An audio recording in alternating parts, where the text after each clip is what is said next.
mi imate genocid koji se dešava u Gazi. I jedna od komponenti genocida je kulturocid.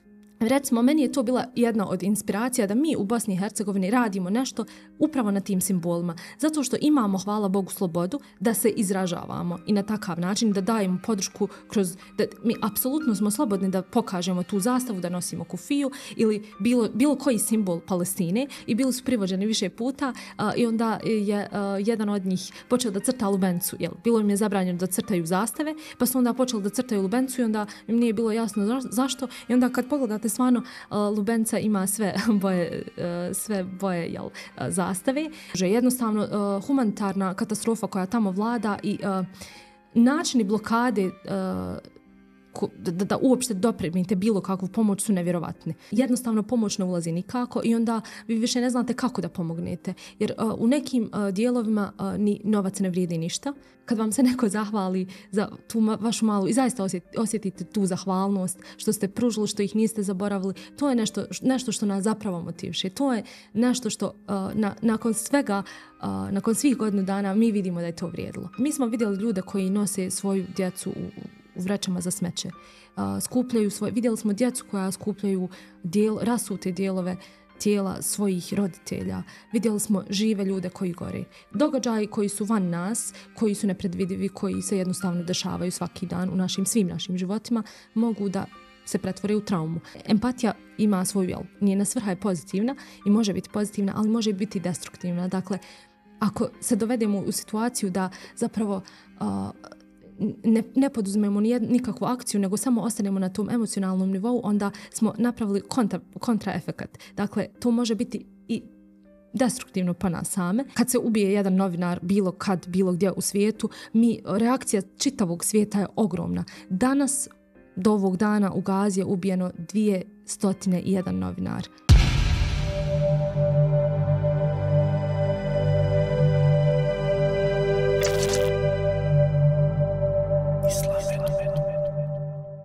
Assalamu alaikum, dragi pratitelji i gledaoci Islamedu platforme. Ovo je Islamedu podcast. Ja sam Edina Hašuf-Čović, a sa mnom u studiju je Nusreta Gabelić. Assalamu alaikum, Nusreta, i dobrodošla. Alaikum salam, draga Edina, i hvala ti. Nusreta Gabelić je bachelor inženjer genetike i bioinženjeringa, sam dobro rekla, diplomirana psihologinja i uskoro magistra molekularne biologije. To su zaista neke ovako pozamašne titule i sigurno iza tih titula sadrže mnogo iskustva i nekih zanimljivih informacija. Uvijek budem ponosna na sve ono što si ti, ali to je samo jedan dio. Kako bi se ti opisala? Prije svega želim ti puno, hvala ti što sam ja prva gošća tvog podcasta, želim ti puno uspješnih priča. Ja često razmišljam o tim svojim identitetima, kao psiholog često sebe analiziram i razmišljam o svim svojim identitetima koje posjedujem, koji su nekako dio mene. I često sebe pokušavam opisati i pokušavam da objasnim šta sam to ja sama sebi, nekako što je, da nađem taj jedan koji je integrirajući identitet, koji integrira sve ostale u meni. I to je zaista iskreno. Kad god razmišljam o tome, dođem do zaključka da je to, da to što sam ja muslimanka, da je to najintegrisaniji identitet od svih koji imam u svemu tome. Ja sam zaista najviše zahvalna na tom identitetu. I to je nešto što, jer islam je sam po sebi takav da ulazi u svaku poru, to je način života i ulazi u svaku poru našeg postojanja i našeg života i to je ono što integriše sve te moje identitete koje posjedujem. Tako da ja bih sebe prije svega opisala kao jednu muslimanku.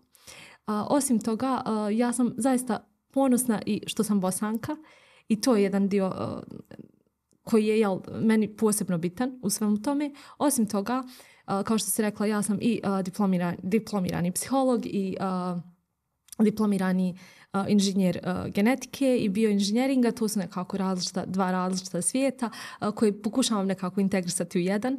Osim toga, ja imam jako puno drugih stvari kako bi se moglo opisati. Između ostalog, tema o kojoj ćemo danas pričati je taj moj aktivizam, koji je negdje, recimo, produkt tih svih mojih zajedničkih identiteta. Tako da sve to ukupno nekako bila jedna Nusreta koja je nekako pokušava biti skup svih tih identiteta u jednom. Tako da, to je to. Vrlo zanimljivo. Mislim da si sa ovim početnim opisom sebe, kako si muslimanka i kako je zapravo islam obuhvata sve te ostale identitete, opisala na neki način i Islam Edu platformu.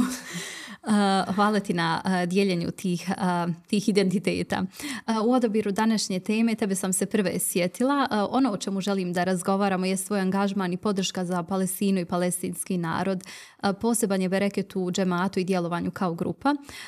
Imala sam priliku biti dio grupe u kojoj si i ti bila, i ti se konstantno javljala sa strastvenim pitanjem i težnjom kako da pomogneš Palestini i palestinskom narodu. Odgovor na ovo pitanje od prije čak godinu dana tema je našeg današnjeg podcasta. Internetom su odzvonili hashtagovi Carry for Palestine Nusreta. Šta je ili ko su Carry for Palestine? Prije svega meni je drago što si baš ti osoba sa kojom mogu prvi put ovako u javnosti da ispričam cijelu našu priču detaljno od početka do kraja. Zaista mi je zadovoljstvo da si to baš ti, s razlogom zato što si ti ta koja nam je dala ime. I sam mislila da ćeš to spomenuti. Meni to jako puno znači zato što zato što je svako imao svoju ulogu.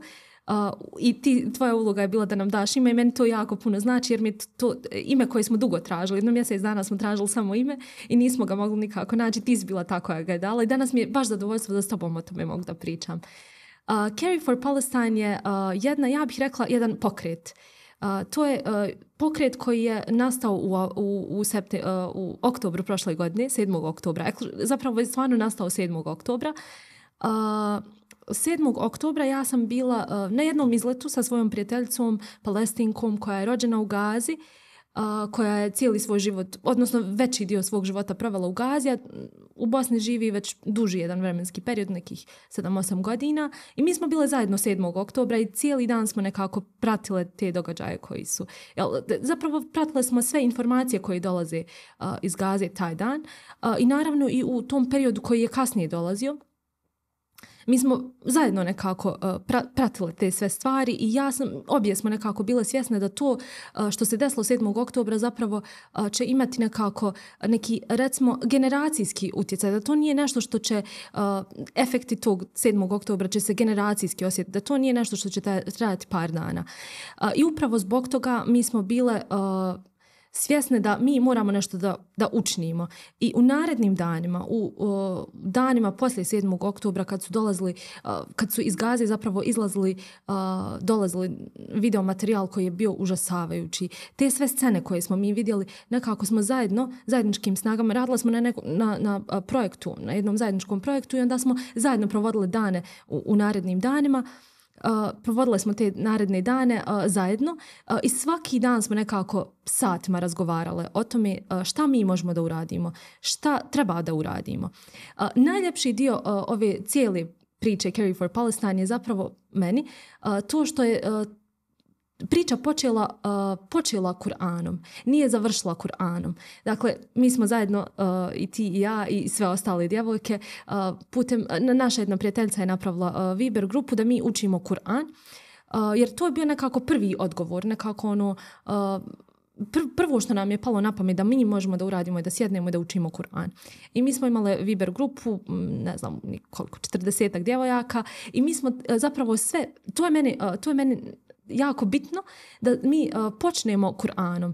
Dakle, Kur'an je bio naš početak, a ne kraj. I to je taj mentalitet, to je prva stvar koja je jako bitna za nas generalno, kao populaciju, za nas da stvari ne završavamo, nego da počnemo. Naravno i završavamo mi Kur'anom, ali da počnemo da je Kur'an kao najveći blagoslov koji nam je Allah podario, najveći dar koji nam je Allah podario, da ga zapravo koristimo za početak, za inspiraciju, da nam to bude osnova sa kojom mi počinjemo, a ne da se vraćamo Kur'anu samo kada nemamo izlaza, nego da nam je Kur'an izlaz i to je to. Upravo mi smo u toj grupi, skupile se, počele učiti Kur'an, učile smo kao svako uzme jedan dio Kur'ana pa ga uči do sljedećeg, od petka do petka i onda smo u toj grupi nekako razgovarali što možemo više da uradimo.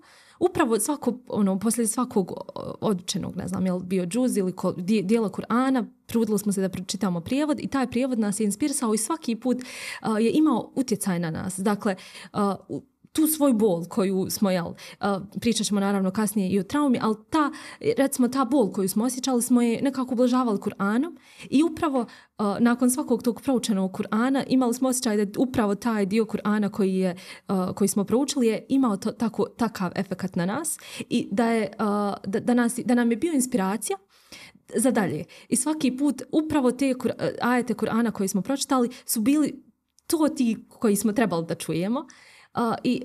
Tako je nekako polako se razvijala i ta priča i brainstormali smo, pričali šta možemo da uradimo, šta treba da uradimo, šta ćemo i šta možemo dalje. I negdje se u međuvremenu provukla ta upravo priča da recimo trebamo da...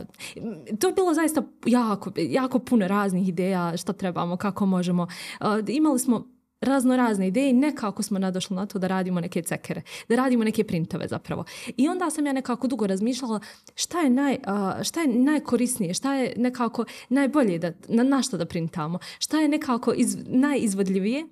I onda nekako taj neki business woman u meni negdje se javila i rekla pa ok, možda su cekeri nekako, su mi cekeri pali na pamet, jer su oni nekako, svi ih nosimo, nekako su najfleksibilniji.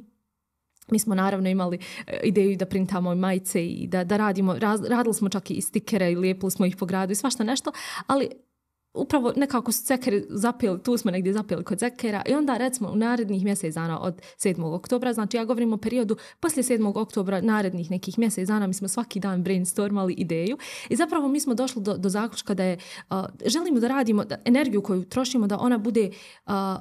da bude korisna, da ono što radimo da ima produkt, da taj end produkt, da on bude koristan, da energiju koju ulažemo da vidimo njene dalekosežne posljedice. Jel? I onda smo nekako došli do ideje da ćemo da napravimo jedan mali biznis. I onda je počela zapravo priča gdje smo mi tražili jedno mjesec dana, bila smo, nijedna od nas nema iskustva u razvijanju biznisa, niko od nas ne dolazi iz tog svijeta, svi radimo totalno neke različite poslove, ali to je bilo neki izazov kojeg smo se uhvatili, prihvatili i krenule smo i počeli smo polako da brainstormamo i onda smo negdje, dakle, mi smo odlučili da krenemo sa malim, da napravimo jedan mali biznis koji će biti povezan sa Palestinom, dakle usmjeren prema Palestini. Mi smo jedno mjesec dana tražili smo samo, da mi je neko rekao u tom periodu da je toliko teško da nađemo količine cekera, kvalitetnih cekera koji su nam potrebni. Ja ne bih zaista vjerovala. Imali smo zaista puno poteškoća u ovom. To je jedan put koji je bio zaista trnovit. Iako prvi put sam razumjela koliko je teško malim poduzetnicima. Prvi put sam kao žena doživjela da vidim koliko je zapravo teško i u tom svijetu sam se negdje okušala da vidim koliko je zaista teško razviti jedan mali biznis koji je samoodrživ, koji je profitabilan i koji može da izdrži prvih godinu dana. I to je bila jedna onako lijepa priča u kojoj smo svi zajedno učestvovali. Tražili smo tržište, istraživali tržište, tražili cekere, razvijali cijeli taj biznis plan. Bilo je zaista trnovito i teško, ali i zaista 100 puta smo bili svi mi zajedno negdje na rubu da odustanemo od svega toga. I nekako polako, upravo kroz tu grupu, moja uloga je bila da ja budem neki menadžer i da sve te ljude nekako skupim na jedno mjesto i da bilo je potrebno, bili su nam potrebni ljudi koji će raditi dizajn, odnosno djevojke koji će raditi dizajn, social media, fotografiju, menadžer koji će sve to pratiti, neko ko će upravljati svim tim novcem, donacijama. Nekako se Allah nam je otvarao putevi, mi smo sve to nekako polako, korak po korak. Za nekih mjesec dana smo razvili cijelu priču i naravno početni kapital, to je jako bitno. Početni kapital, dakle, mi smo uložili samostalno, uložili smo neki zaista mali, mi nismo imali neke ogromne ciljeve, nama je bilo, cilj nam je bio da imamo mali biznis, ne veliki, i zbog toga taj početni kapital je bio naš, mi smo uložili neki malu određenu sumu koja, kasnije smo se naravno sve to isplatilo i vratilo. I recimo ono što je meni jako lijepo i bitno da smo imali upravo, zbog toga je meni to jedan pokret, zato što imala sam jednu prijateljicu koja mi je došla i rekla: Nusreta, ja nemam vremena, ne živim tu, nemam puno vremena da se ja posvetim tome zbog drugih obaveza, ali ja samo želim ja vjerujem da ćeš ti ovu priču iznijeti do kraja, vjerujem ti, i ja želim samo da te financijski podržim. To je ono što ja mogu trenutno od sebe da dam. Došla nam je s tom idejom, pomogla nas, uložila svoj kapital, i to je to. To je njena uloga, ali u tom trenutku nama je to bila najpotrebnija pomoć. Onda imali smo tebe koja si nam dala ime, to je tvoj doprinos i to je naša zapravo vizija bila, da napravimo platformu za sve ljude koji žele nešto da urade, da svoju pomoć, kakvu god da mogu da ponude, da svoje resurse koje imaju, kapacitete, bilo koje vrste, da im damo platformu da oni ponude tu svoju pomoć. I to je to. Nakon nekih mjesec, dva, onda smo mi počeli sa Instagram stranicom. Do tada smo bili na bazarima, skupili smo određeni iznos i prvi put smo uplatili, prva uplata je bila recimo za Pomozi Ba, i nakon čega to je bila poslije Instagram stranice, kad smo napravili Instagram stranicu, onda je počela zaista jedan val narudžbi. To je bilo imali smo čak u jednom trenutku smo došli u situaciju da ne možemo uopšte da iznesemo do kraja, da broj narudžbi koji imamo ne možemo da ih iznesemo, da isporučimo do kraja, jer nismo imali dovoljno kapaciteta, i sve su to izazovi koji smo u ovih godinu dana morali da prođemo zajedno. Vrlo zanimljivo i inspirativno, ja mislim, za sve one koji baš kad sad zaovu, ali koji žele da recimo pokrenu neki biznis ili neki početak. U svakom slučaju, da ne zaboravimo, počeli smo sa Kur'anom kao blagoslovom. Ono što je bitno da spomenemo, znači cekeri su jedna ekološka kategorija, to je jedan benefit. Definitivno svi koristimo cekere svaki dan, jel nešto kupujemo. Međutim, ono što je najbitnije u tome svemu jeste da su to cekeri sa palestinskim motivima, zar ne? Tako je. Voljela bi da nešto malo više o tom kažeš i da spomeneš kakvi su to bili simboli, kako ste ih pronašli, odnosno kako ste iscrpili tu inspiraciju. I isto tako da možda podijeliš nam koja je uloga simbola jednog naroda i zašto su bitni simboli, zašto je bitno da očuvamo te simbole, odnosno da li su oni na neki način identitet ili bar prikaz identiteta jednog naroda. Upravo tako. Mi smo, dakle, zašto baš cekeri i zašto baš cekeri sa printom simbola? Zato što u tom trenutku, dakle, mi imate genocid koji se dešava u Gazi. I jedna od komponenti genocida je kulturocid. Kulturocid je zapravo prvi put u našem bosanskom genocidu, dakle u genocidu koji se desio u Bosni i Hercegovini, je prvi put taj pojam, kao pojam se počeo koristiti zapravo poslije tog našeg genocida, zato što je ogroman broj simbola, bosansko-hercegovačkih simbola uništen. Dakle, recimo džamije konkretno. Upravo kao posljedica toga je nastao taj izraz kulturocid. Dakle, vi imate genocid koji se dešava u Gazi i mi ga sigurno ne možemo kao pojedinci, kao individue, mi ga sigurno ne možemo zaustaviti i ne možemo spriječiti ubijanje ljudi u Gazi. Ali dio i komponenta svakog genocida je upravo uništavanje kultura. Zapravo najbolje da počnemo od same definicije genocida. Mi smo, nažalost, u Bosni i Hercegovini naučili razliku. Naučili smo kroz ovaj period od 30 godina, kroz sve procese na raznim sudovima koji su se odvijali, naučili smo da postoji ogromna razlika i da je bitna razlika između etničkog čišćenja i genocida. Etničko čišćenje je, dakle, ratni zločin u kome se jedno područje potpuno očisti od jednog etnosa, jednog naroda, dakle potpuno se očisti. Dok sa druge strane, genocid je puno teža kategorija zato što se jedan narod pokušava, mi u bosanskom jeziku imamo odlične izraze, istrijebiti, potpuno uništiti. Dakle, narod se pokušava uništiti, ne očistiti sa jednog područja, nego uništiti. Mi smo, nažalost, u Bosni i Hercegovini imali oboje, kao što u Palestini danas imamo jedno i drugo, i to su dva isprepletena nekako pojma, i često jedno podrazumijeva drugo. Ali ono što to čini genocidom jeste zapravo taj kulturocid, upravo to.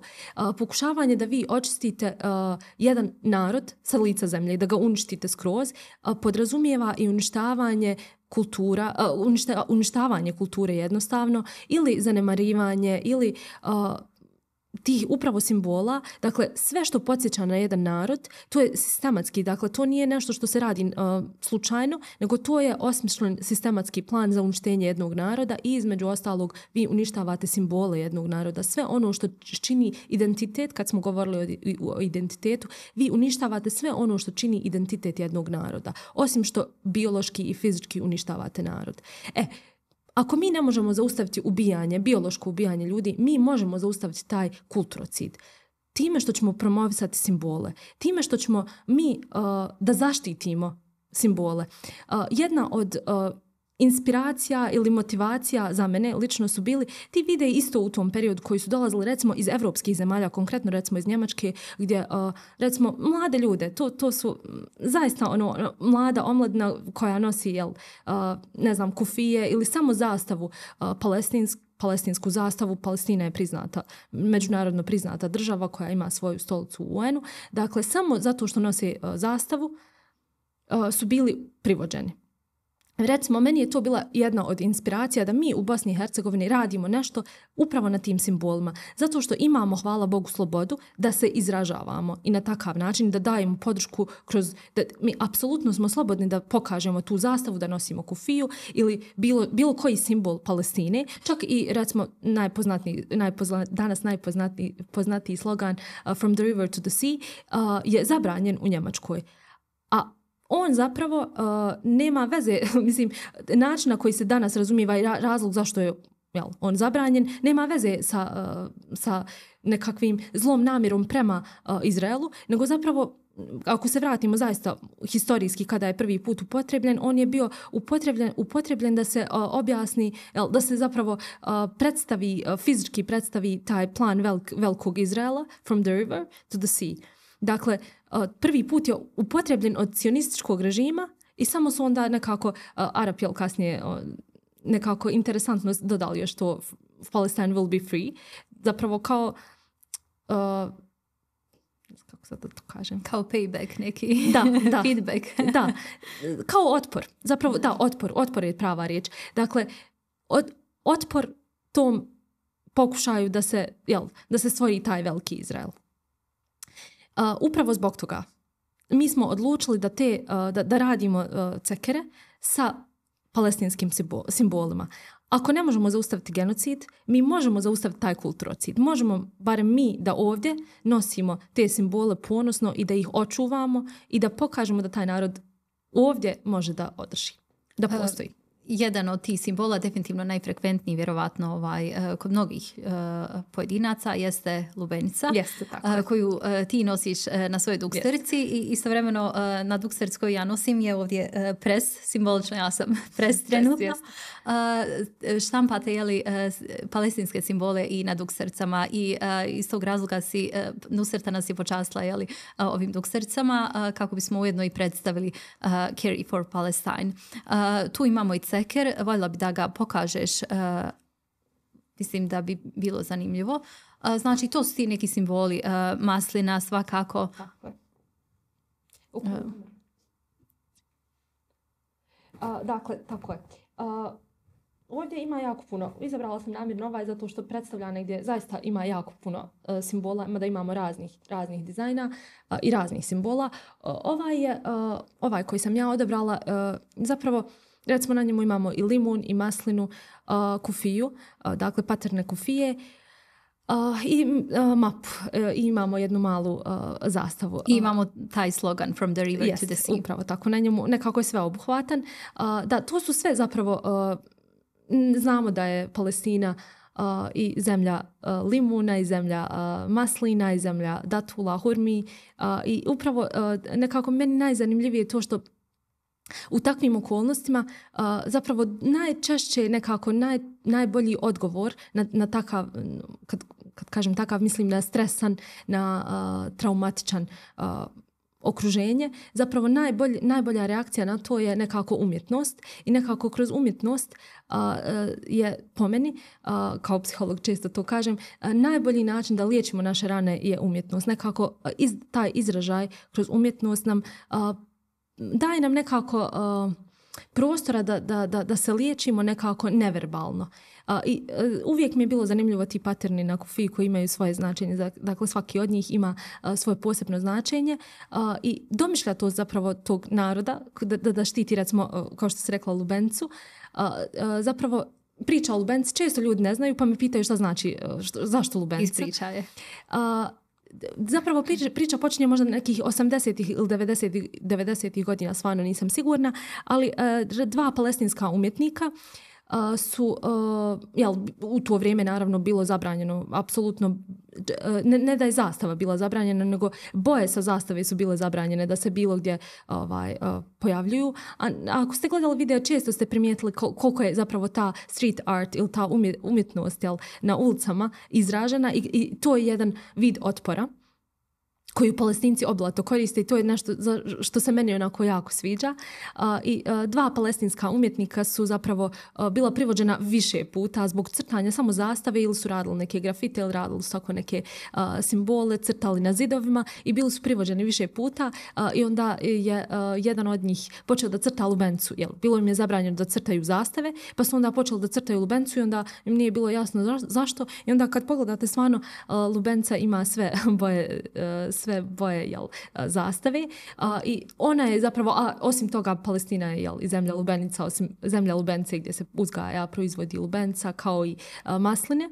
I ono što je, recimo, masline su zaista jedan od, što kažeš, frekventnih simbola, zato što je i to je jedan od razloga zašto to nazivamo genocidom i sistematskim uništavanjem, jer danas, recimo, na zapadnoj obali vi imate situaciju da su 100-godišnja stabla maslina, 100-godišnja stabla datula, hurmi su uništavaju se, ako su vlasnici Palestinci uništavani, tako da se oni primoravaju da moraju da rade za Izrael, dakle da moraju da rade, da skupljaju, da beru, da uzgajaju izraelske hurme ili masline.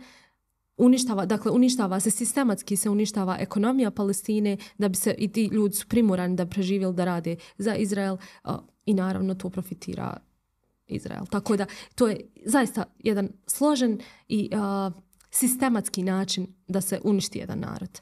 Kada si spomenula ekonomiju Palestinaca, moram da onda pitam kako ide prodaja vaših cekera, kako evo nakon godinu dana, evo kako teče sam taj tok proizvodnje i prodaje i pitam to upravo zato što tim ishodom novčanim koji dobijete, naravno ti ćeš to spomenuti, sav prihod ide za Palestinu i Palestince.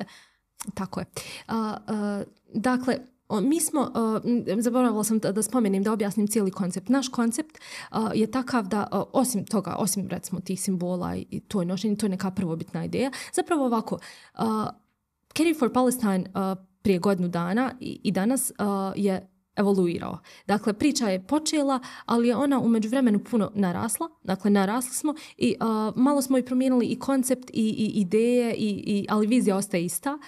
I nekako smo, hvala Bogu, kažem, Allah nam je otvarao puteve i nekako smo, to početno stanje danas je jako različito. Mi smo, početna ideja je bila, recimo, da, dakle, printamo cekere i recimo dosadašnja cijena simbolično je bila 15 maraka za svaki ceker. Dakle, mi smo od tih 15 maraka za svaki taj ceker koji, dakle, naravno mi imamo troškove za izradu, za materijal, a mi od te cijene pokrivamo troškove za materijal, za izradu, za print, za kupovinu cekera.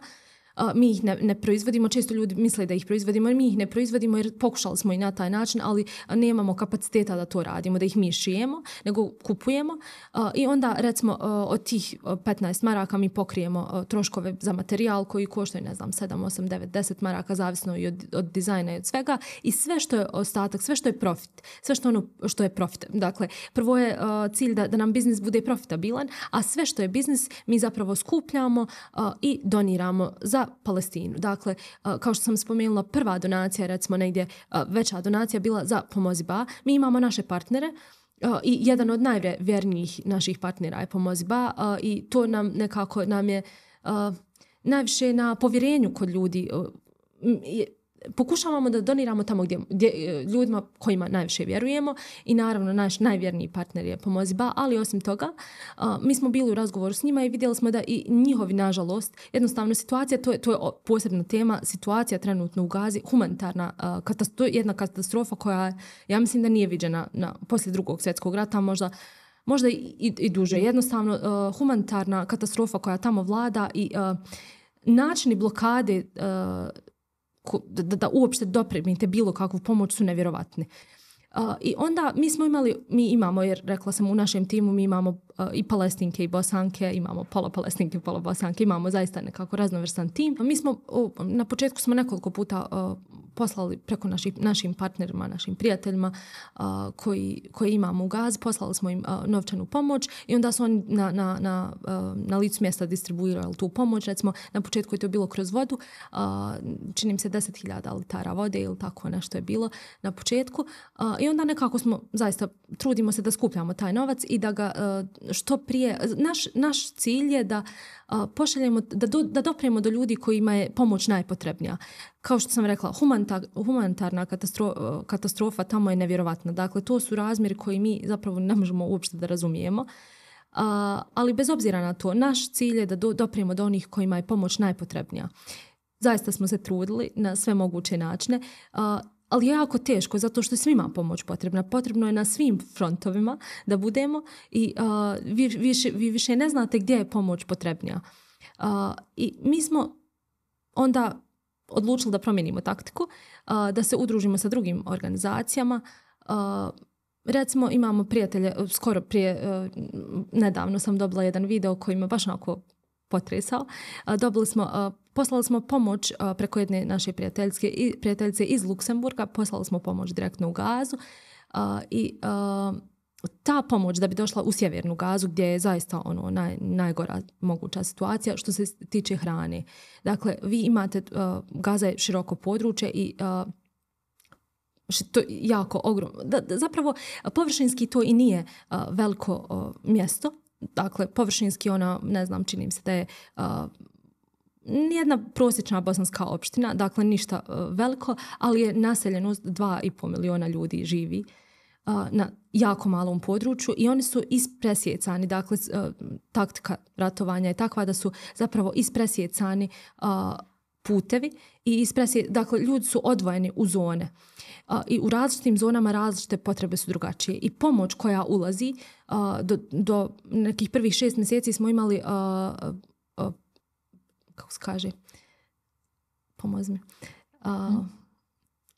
granicu, prijelaz. Granični prijelaz, do prije nekoliko prvih 6 mjeseci smo imali otvoren granični prijelaz sa Egiptom i pomoć je mogla da ulazi u Egipat i onda je ta granica zatvorena i sva pomoć zapravo dolazi iz Izraela i to je jako teško. Dakle, blokade su nevjerovatne i jednostavno pomoć ne ulazi nikako i onda vi više ne znate kako da pomognete. Jer u nekim dijelovima ni novac ne vrijedi ništa. U nekim zaista je novac neophodan, u nekima je hrana neophodna. Imamo timove koji rade, imamo ljude na terenu koji nam daju informacije i mi smo onda pokušali, naš cilj je zaista sredstva koja mi skupimo i nisu toliko ogromna, ali nama nije ni primarni cilj na početku i nije bio da mi skupimo ogromna novčana sredstva i ogromne donacije. To je sa vremenom mi smo znali da će tako biti i sa vremenom smo sakupljali i počeli da skoncentrisali smo se zapravo na to. Na početku su to bili simboli, a vremenom smo znali da će doći do toga da je novac zapravo donacija puno bitnija od simbola. I sa našim timovima na terenu mi smo pokušali da pošaljemo u sjevernu Gazu i da bi došla, da bi ta pomoć stigla, to je trajalo 3 mjeseca. Jednostavno nije bilo hrane da se kupi, da se podijeli stanovništvu paket hrane. Mi smo podijelili pakete hrane, nekada znamo sa nekim organizacijama da doniramo, da oni na licu mjesta prave hranu i da dijeli napravljenu hranu, nekad je to to su paketi hrane. Zadnje, kao što sam rekla, zadnje je bilo da smo poslali te pakete u Sjevernu Gazu koja, nažalost, 3 mjeseca je trajalo i poruke koje smo primili od tih ljudi sa terena su bile, mi smo svi zajedno plakali, jer to je nevjerovatan osjećaj kad neko, pomoć koju vi pružite ništa, zaista ništa na osnovu potrebe na terenu, ali kad vam se neko zahvali za tu vašu malu i zaista osjetite tu zahvalnost što ste pružili, što ih niste zaboravili, to je nešto što nas zapravo motiviše. To je nešto što nakon svega, nakon svih godinu dana mi vidimo da je to vrijedilo. Dakle, kao što sam malo prije spomenula, obje nosimo ove dukserce. Dukserce, mi ne radimo samo cekere, prešli smo, kao što sam rekla, Carry for Palestine, ideja Carry for Palestine je evoluirala u ovih godinu dana. Najnoviji projekat koji smo napravili sa udruženjem IOD, humanitarnim udruženjem, su ove dukserce. Simbolično lubenica i pres. Mi smo zapravo u zadnji put smo radili, zadnji događaj koji smo radili i bili koorganizator je umjetnička intifada, gdje imali smo bazar gdje su sva prikupljena sredstva putem IOD organizacije bili sva skupljena sredstva su usmjerena za projekat Šatori za Džabaliju. Džabalija je jedan izbjeglički kamp za raseljene ljude u Gazi i kupovinom ovih dukserica zapravo donirate sav, cijena je 50 konvertibilnih maraka i sav prihod koji skupimo, još uvijek traje akcija, sav prihod koji skupimo je usmjeren za taj projekat Šator. Možeš nam samo još spomenuti na koji način ljudi mogu da dođu do cekera, eventualno do dukserica i po kojoj cijeni? Spomenula se da su 50 konvertibilnih maraka dukserice, ali evo, koja je sad cijena cekera i kako da ljudi dođu do cekera? Tako je. Mi za sada imamo ove bež, imamo nove, uveli smo i crne cekere, imamo dukserice, to je ono što za sada u našem asortimanu. Planiramo uvođenje notebooks, imamo još tako povremeno, imamo neke male stvari, imamo cvijet srebrenice. Sve te stvari možete da pronađete u Baškalku. Baškaluk je gift shop, concept store na Čarši, ulica Zelenih Beretki, broj 30, kod Principovog mosta, preko puta muzeja. Možete da nađete sve naše proizvode koje imamo tamo u radnji. Možete da ih poručite, to je za ljude koji su iz Sarajeva, za one koji nisu iz Sarajeva možete da ih poručite, šaljemo poštom sve. Cijena cekera je 15 maraka još uvijek. S obzirom na to, mi zapravo uvijek kažemo da je to minimalna cijena 15 maraka, zato što naravno vi možete sve ono što je preko cijene materijala ide za donacije, tako da možete da donirate bilo koliko. Kažem, minimalna cijena je 15 maraka za cekere i cijena za dukserce je 50 maraka, kao što sam rekla, konkretno za dukserce sav profit je usmjeren za ovaj projekat Džabalija Šatori, a što se tiče cekera, trudimo se najviše da pošaljemo pomoć u vidu hrane.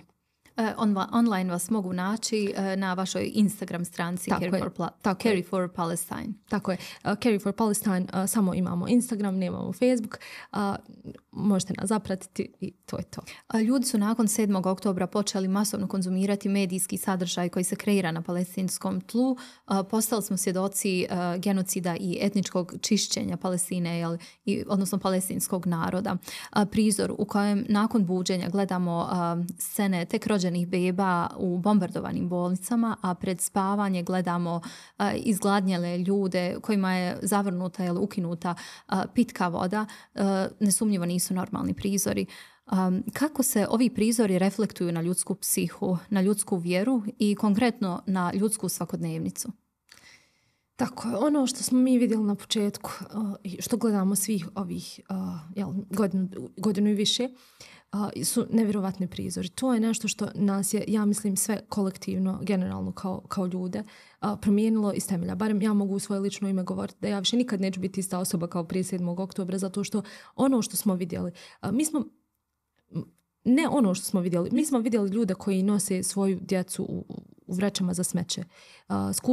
Vidjeli smo djecu koja skupljaju rasute dijelove tijela svojih roditelja, vidjeli smo žive ljude koji gore. To je nešto što nas je nepovratno promijenilo. To je nešto što je ostavilo na svakog od nas, bez obzira ko smo i šta smo, ako smo imalo ljudi, ako smo imalo normalni ljudi. To je nešto što je na nas nepovratno ostavilo dubok utjecaj. Ja sam spomenula na početku sekundarnu traumatizaciju.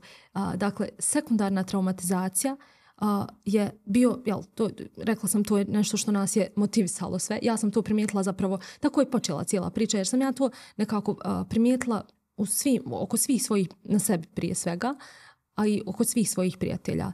Dakle, prije svega trauma.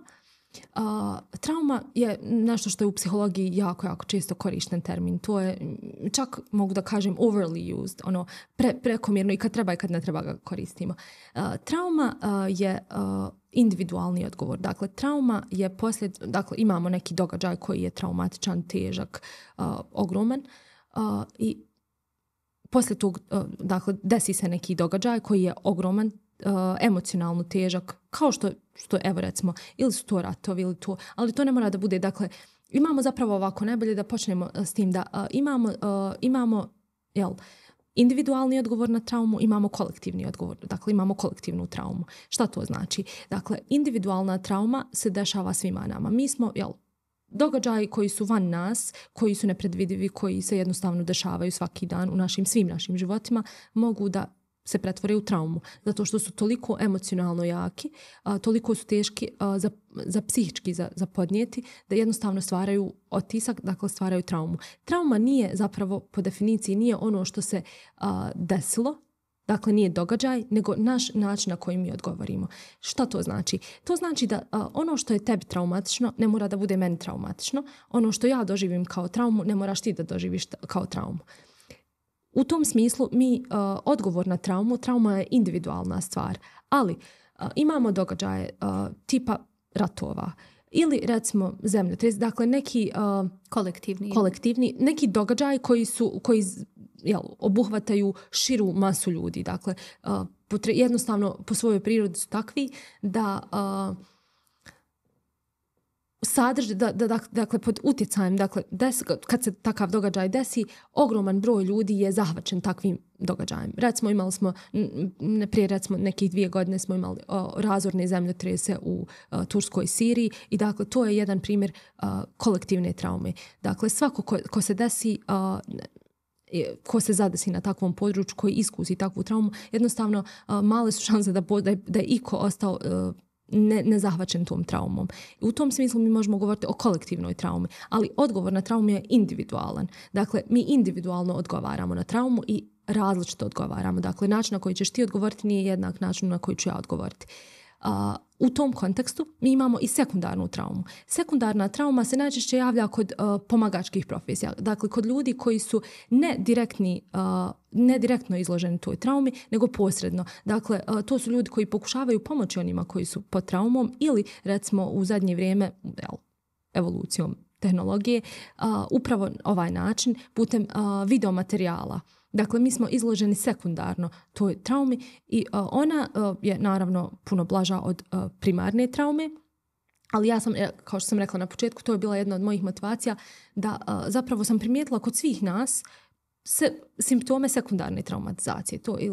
To bukvalno išlo do nekih fizičkih, više recimo to naše stalno vraćanje da scrollamo te videe, jednostavno nešto što nam izuzetno neprijatno, ali mi se tome stalno vraćamo, to je recimo jedna od reakcija.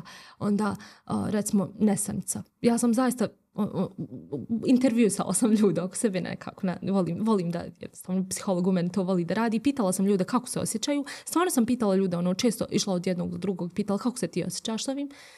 I bukvalno svi smo bili sekundarno traumatizirani, dakle svi smo imali po 5-6 simptoma te sekundarne traume. Izvini, možeš li spomenuti neke simptome? Upravo sama anksioznost, nesanica. Upravo tako. Dakle, to stalno vraćanje ponovo. Dakle, vi, to je izuzetno neprijatan materijal, ali vi želite biti obavezni. Želite da što više znate o tome. Želite stalno se vraćati o tome. Do tih nekih, recimo, fizičkih simptoma, nesanica, bol. Fizičku bol su čak ljudi osjećali. Raznovrstan spektar i kao što sam rekla, to je individualan odgovor, ali je zaista bio raznovrstan i negdje generalno mi možemo podvući neke, da smo svi imali neke zajedničke odgovore. Dakle, to je sekundarna traumatizacija. Kad govorimo o kolektivnoj traumatizaciji, jako je teško govoriti o tome. Međutim, brojna istraživanja su zapravo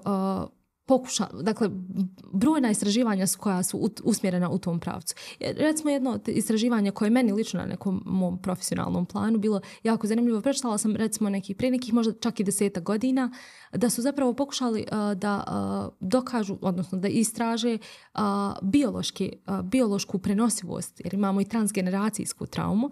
Transgeneracijska trauma je nešto što je, dakle, trauma samo po sebi je individualna stvar i ona je sad u ovom vremenu. Međutim, mi smo svjesni da zapravo...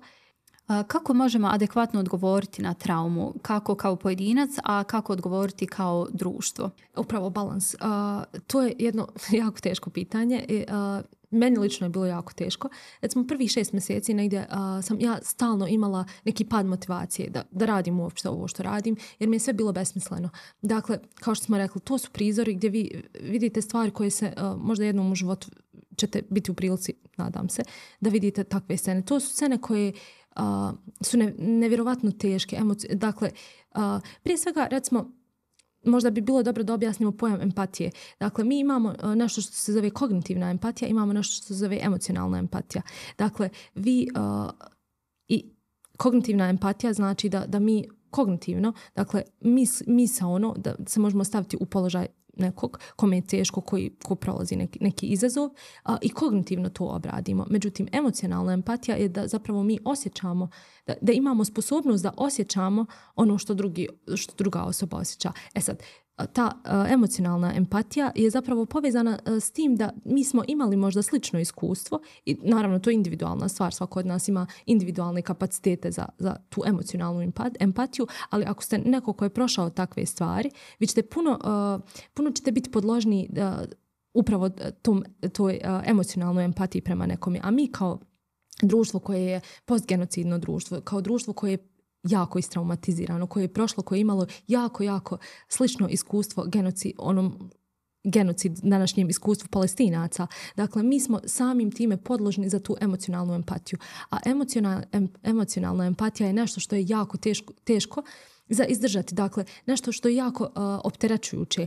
I ako mi samo se zadržimo na toj emocionalnoj empatiji, to je nešto što nas zapravo može postati i destruktivno. Dakle, empatija ima svoju, njena svrha je pozitivna i može biti pozitivna, ali može biti destruktivna. Dakle, ako se dovedemo u situaciju da zapravo ne poduzmemo nikakvu akciju, nego samo ostanemo na tom emocionalnom nivou, onda smo napravili kontraefekat. Dakle, to može biti i destruktivno po nas same i upravo zbog toga je potrebno da napravimo balans. Mene su često ljudi pitali kao jednostavno nestanu sa društvenih mreža, ne mogu više to da iznesu i onda negdje žive u nekom raskoraku između tog da žele, da budu informisane, ali ne mogu da podnesu te stvari. Sve je okej. Mene ako pitate kao recimo neki psiholog mogu da dam neki savjet, ja bih rekla da pratite sami sebe, da se ne izlažete sadržaju koji ne možete da emocionalno podnesete. Jako je teško. I nema ni potrebe zapravo da se mi toliko izlažemo, sve dok možemo biti svjesni, dok održavamo tu svijest. Sad ovdje je nešto što je jedna po meni zamka, koja je zapravo koja je opet nekako sistemski, jednostavno smislena. A to je da u psihologiji mi imamo svi znamo šta je apatija. Apatija je stanje gdje vi nakon ogromnog, dakle velikog izlaganja nekoj traumi ili nekom bolnom iskustvu, mi zapravo postanemo paradoksalno, ali mi postanemo bezosjećajni. Dakle, izloženi smo upravo kao posljedica prevelikog izlaganja nekoj boli, mi postanemo ne osjećamo više bol. Tako jako blizak. Isključimo se. Da, upravo to je dobra riječ. Dakle, isključimo se i to je nešto što nije dobro. ako na velikom planu gledamo, to je biti isključen, biti bez emocija nije dobro na individualnom nivou, ali to nas zapravo vodi tome da smo nereaktivni. Dakle, naše ponašanje prestaje tu. U smislu ponašanja mi prestajemo biti aktivni jer izgubimo osjećaj, isključimo se. Jednostavno, i to je jedna, recimo, od simptoma traume, to je jedna od efekata traume. Dakle, ta apatija. I to nije dobro. I nije dobro generalno za nas kao individu, a nije dobro jer ne doprinosimo nikako generalno društvu. Jako bitan, i mislim da je to jedna od strategija genocida zapravo, da je to na što taj cionistički režim zapravo računa. Dakle, nevjerovatno je da recimo za ovih godinu dana, da scene koje su dolazile na početku su se mnogostruko veće, dakle destrukcija je puno veća, a naš odgovor je sve manji i manji. Dakle, mi smo svi bili, recimo, najbolji primjer za to je, recimo, broj ubijenih novinara. Kad se ubije jedan novinar bilo gdje u svijetu, reakcija čitavog svijeta je ogromna. Danas, do ovog dana, u Gazi je ubijeno 201 novinar. Prije nekoliko dana su ubili 5 novinara u jednom danu. Dakle, target. Ciljano su bombardirali vozilo u kome se nalazilo 5 novinara. Reakcija svijeta je blaga. Dakle, ili recimo bombardiranje bolnica. Na prvo bombardiranje mi smo svi bili na nogama, stalno se pričalo o tome. Naša reakcija kao društva je bila ogromna, ali vremenom, upravo zbog tog, upravo je došlo do te apatije. Ili habituacija. Habituacija je jedan psihološki pojam gdje mi zapravo kad smo izloženi nekom podražaju, kad je taj jednostavno navikavanje. Mi naviknemo na taj podražaj, bez obzira on je na početku bolan, težak, ali vremenom mi zaista navikavamo. Navikavamo se na to da jednostavno postane nam normalno, normalizujemo stvari. To je ono što ja mislim da je bitno za nas i da je to tvoj odgovor na tvoje pitanje, da ne normalizujemo stvari. Bitno je naći balans, da mi sami upravo da sebe zaštitimo, da se ne izlažemo previše, da zaštitimo sami sebe, ali da ne ostane, da ne normalizujemo stvari. Nije normalno. Ono što se dešava nije normalno. I mi trebamo da budemo svjesni da to nije normalno i da ne prihvatamo to kao normalno, ali da još uvijek da se zaštitimo u tolikoj mjeri da budemo reaktivni, da imamo reakciju na to što se dešava. Kako? To je sad već drugo pitanje. Kako? Minimalna reakcija, vjerujem da može biti, da je zapravo uvijek na neki način dostupna ta makar minimalna reakcija, da to može biti makar neki share na našim društvenim mrežama ko već koristi društvene mreže, a mislim da većina ljudi koristi. Ja sam, hvala Bogu, imala priliku da razgovaram sa jako puno različitih profila ljudi koji su bili jedan dio u ovih godinu dana, jedan dio vremena su proveli u Gazi i izašli su iz Gaze. To su i novinari, i advokati, i doktori, studenti, raznovrstan broj ljudi, možda nekih recimo 5, 6, 7, 8 ljudi, više ne znam ni sama.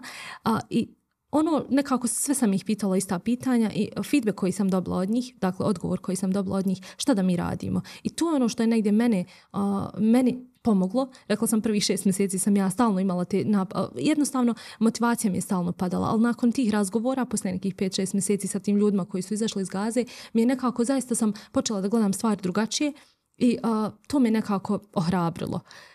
Promijenila sam tu vizuru svijeta. Jednostavno moj pogled na cijelu situaciju je bio drugačiji. Ono što su mi apsolutno svi ljudi rekli, dakle taj feedback od svih njih je bio da zapravo prva najbitnija stvar bojkot. Dakle, nastavite sa bojkotom, bojkot radi. Bojkot je nešto što je efikasno. Sad, bojkot je jako kontraverzna tema. Dakle, to su koji proizvodi, šta bojkotovati, šta ne bojkotovati, ogroman niz stvari proizvoda, lista proizvoda. Postoji i aplikacija čak da se pronađu tih proizvoda. Tako je. Dakle, moj savjet je odaberite sebi 5 proizvoda. Dakle, svako od nas sam sebi poznaje najbolje. Ako ne možete sve, poznajete šta najviše trošite, poznajete, za neke ste 100% sigurni, odaberite. Dakle, prva stvar i najbitnija stvar, bojkot radi. I to je jako bitno. I da ne polemišemo više o tome, dakle, presjecite i recite bojkot radi, ja ću to da radim. Odaberite 5 proizvoda ako ne možete više i radite na tih 5 proizvoda. Dakle, bojkotujte, poznajte sebe šta najviše konzumirate, gdje recimo najviše, ja sam primijetila da je najviše tu oko kozmetike, zavisi koliko koristite. Nađite adekvatne zamjenske proizvode, recimo domaću ekonomiju, time možemo jako da stimulišemo. Odaberite 5 proizvoda, držite ih se, nastavite bojkot. Druga stvar koju su mi svi rekli, dakle drugi odgovor koji je bio najčešći je protesti. Mene lično, ja nekako i nisam bila baš toliko za proteste. Jednostavno nekako na početku stvarno nisam vidjela ni svrhu, pogotovo recimo kod nas, jer kome mi, stalno su bila pitanja i komentari, pa kome šta, jer mi svi mislimo isto, mi svi ovdje imamo ista mišljenja, nemamo protiv koga, nemamo šta, izađemo na protesti, od koga mi tražimo nešto. Zapravo, onda kad sam malo bolje razmislila, to ima i nekako na nekom ličnom planu, to nama daje nekako upravo taj džemat, dakle spaja nas, i pomaže nam da se možda i uključimo nakon što smo se eventualno bili isključili. Tako je, upravo to. Da nekako na ličnom planu nam to pomaže, ali i generalno to je efekat leptira. Dakle, na generalnom planu možda naš jedan bosansko-hercegovački, odnosno recimo u Sarajevu su najmnogoljudniji protesti, možda to ne doprinosi zaustavljanju genocida, ali na nekom globalnom planu to ima itekako smisla. Dakle, prva stvar je bojkot, druga stvar su protesti, treća stvar je upravo to, širite istinu. Dijelite taj sadržaj koliko ga god možete. Naravno da se smanjuje upravo ta apatija, upravo ta habituacija. Mi smo postali, dakle svi su prije godinu dana su svi dijelili sadržaj, preplavljeni internet bio tim sadržajem, sve je manje i manje, ali istina je sve gora i gora. Dakle, stanje je sve gore i gore i upravo to, dijelite istinu, zato što je istina jedini način da mi pobjedimo sve ovo. To su te 3 stvari koje zapravo možete. Generalno, izvini, možemo dodati i 4. Da dijelimo, koristimo palestinske simbole. Tako je, upravo sam to htjela da kažem. Da, upravo to. Dakle, na nekom globalnom planu to su upravo ta 3 neka savjeta, ja bih dodala isto taj 4. A to je da koliko god to sitno djelo bilo, možda recimo na nekom, taj efekat leptira, to je meni nešto što mi je jako, jako zanimljivo. Negdje svi, i ta motivacija, šta ja kupim taj jedan ceker i šta tih 5 maraka ili 10 maraka koje sam donirala, šta u suštini to može promijeniti. Tih ne može ništa.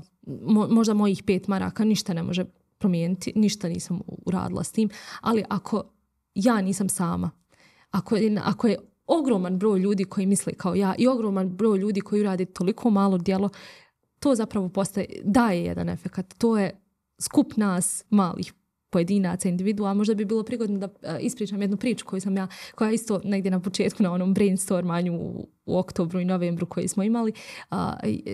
To me zapravo nekako motivisalo i to je bilo jedna inspiracija. Zaista davno, prije nekih 10 godina sam čula jednu priču i nekako mi je ostala mi je negdje što kažemo u malom mozgu, negdje mi je stvarno ostalo negdje u prikrajku i tek sad mi je napravila, imala smisla nekako, a to je da recimo, kad bi ljudi bili brojevi, dakle, ako ljude zamislimo kao brojeve, šta to znači? Dakle, ti si broj 1, ja sam broj 1, ti si individua za sebe, ja sam individua za sebe. Kad se spojimo, ti i ja zajedno u jednom džematu, prije svega činjenica je da u islamu džemat su zapravo čine 2 osobe. Dakle, 2 ljudi je dovoljno. Dakle, mi svi nekako imamo taj zamisao da džemat treba da čini, 100 ljudi ili koliko.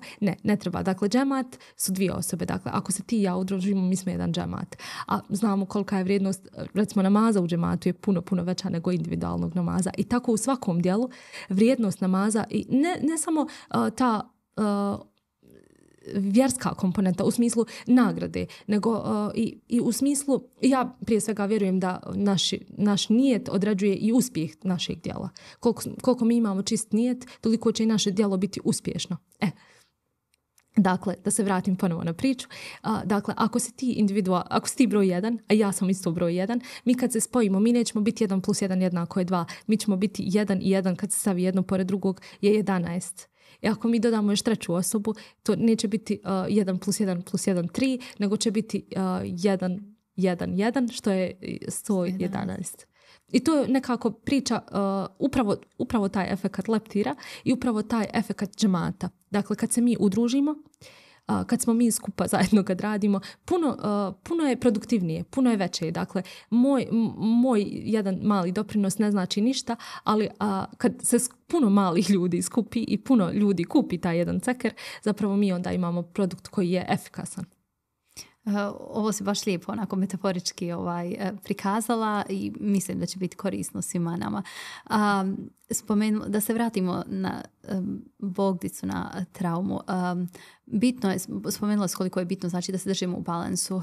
Svakako da je bitno iscijeliti ulogu žrtve kako ne bismo postali naš tiranin. O tome sam razmišljala i htjela sam da tu temu približimo čovjeku u Bosni i Hercegovini. Kako to svesti na individualnu razinu? Dakle, kako postati iscijelitelj samog seba, samim tim i društva? Odnosno, fazon je ovako, kako da ne postanemo naš tiranin, što se možemo reći, da ne ulazimo sad u dublju analizu, desilo upravo sa trenutnim tiraninima, odnosno Izraelu, onom što čini u Palestini. Dakle, ljudi koji su i sami proživjeli genocid, etničko očišćenje, postali su oni koji to čine.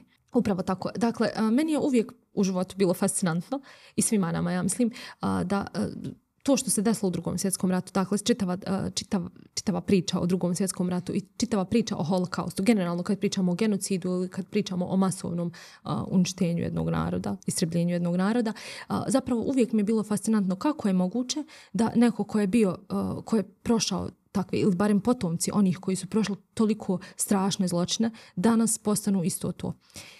Mislim da je u suštini odgovor na ovo pitanje nekako izazovan, jako osjetljiva tema i jako sa oprezom treba pričati o tome. Ono što mislim da je jako bitno da se kaže, da zapravo u psihologiji recimo postoji jedna teorija koja se zove teorija uloga. I mi prema toj teoriji, svako od nas, svi mi u životu imamo neku ulogu. Dakle, postoji uloga koju mi ulazimo u neku ulogu.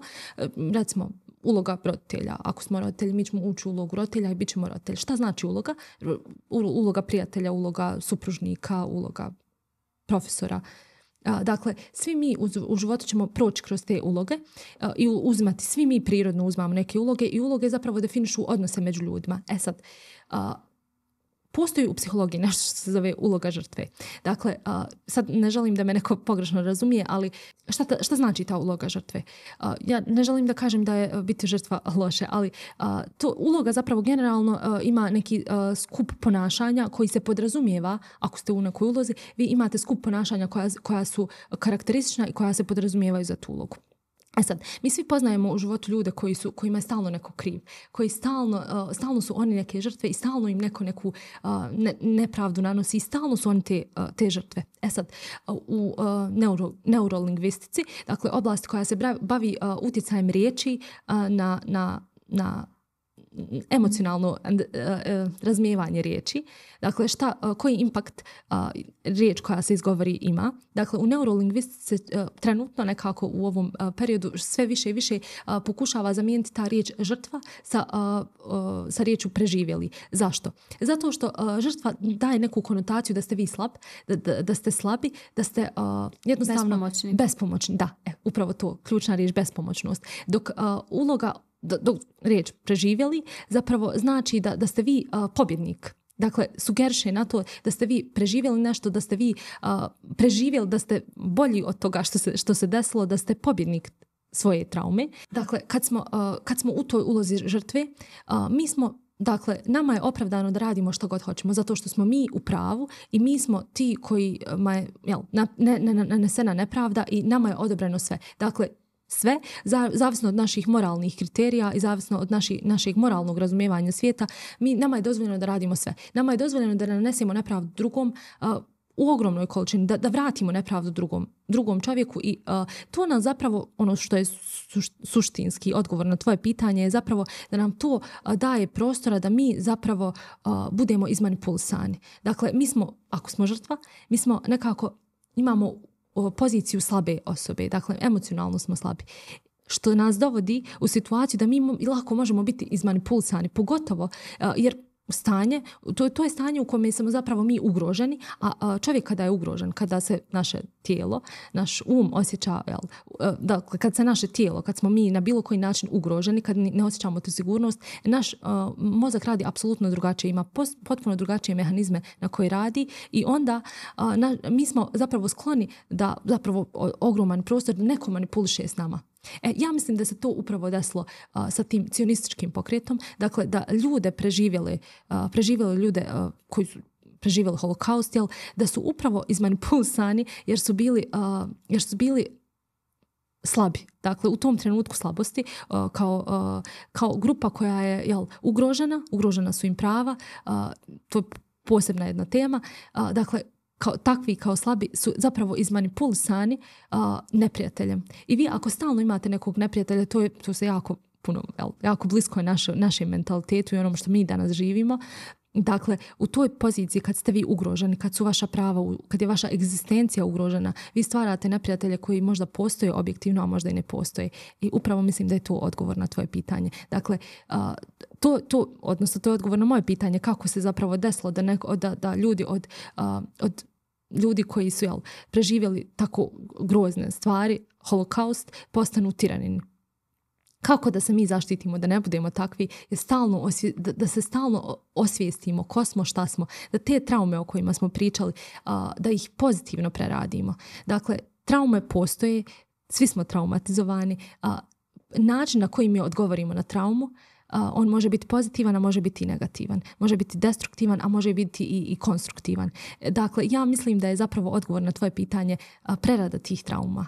To je nešto sa čim ćemo se svi morati nositi u narednom periodu, narednim godinama i kao društvo, a i na individualnom nivou. Mislim da je upravo vođenje ovakvih razgovora jedan od načina iseljenja ovakvih individualnih, ali i kolektivnih trauma i konstantni zikr, konstantno podsjećanje na snagu koju čovjek zapravo sa sobom nosi. I kako si spomenula u pretprošlom odgovoru, jeste da mogli bismo to staviti u onu floskulu da nikada ne sumnjamo da mala količina građana mijenja svijet, zaista toga jedino mijenja, odnosno spašava.